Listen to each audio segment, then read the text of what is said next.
Madam నమస్కారం madam.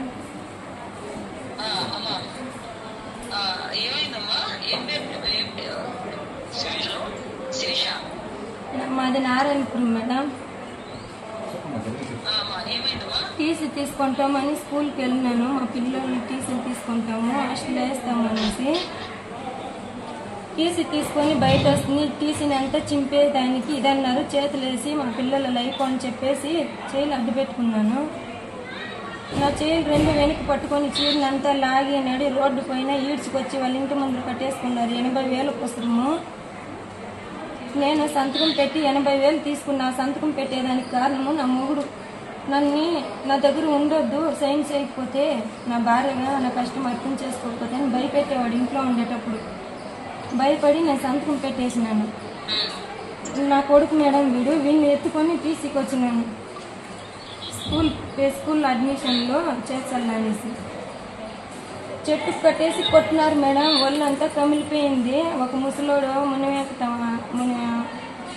Venkatalakshmi, మునికెన్నప్ప, Jagadeeswari, రాజా చాలా దారుణంగా మాట్లాడినాడు మ్యామ్. ఆ ముసలోడు వాళ్ళ కొడుకు ఈడ్చి వద్దు, పెద్ద న్యూసెన్స్ అయిపోతుంది, కట్టకండి, నేను లేడి, నా పిల్లల కోసం నేను బతకాల, మాకు ఎవరు లేదు.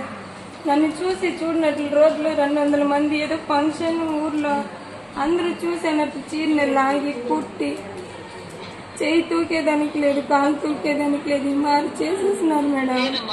ఇది చాలా దారుణం. ఇది నేను మాట్లాడాను, శ్రీకాంత్ గారితో కూడా నేను మాట్లాడాను. వెంటనే విషయం తెలిసిన వెంటనే మాట్లాడానమ్మా. నేను డిపార్ట్మెంట్ వాళ్ళతో మాట్లాడతాను. ఆల్రెడీ కేసు కూడా ఫైల్ చేశారు. వాళ్ళని కూడా అరెస్ట్ చూపిస్తారు అమ్మా. వాళ్ళకి కేసు కూడా ఫైల్ చేశారు. నీకు కూడా ఏం లేదు, నువ్వు కంగారు పడకు, గవర్నమెంట్ నీకు అండగా ఉంటుందమ్మా. ఊర్లోకి పోయేకిలే, వచ్చేకి లేదు. భూమి ఏదైనా ఉంది అంటే అది కూడా పాస్బుక్లు అది ఇది చేసుకున్న డబ్బులు పడుతుంది అనే వాళ్ళ భూమి కూడా ఏది లేదు మా పేరులో. ఉండేదానికి ఏదో ఇల్లు కట్టుకున్నాం.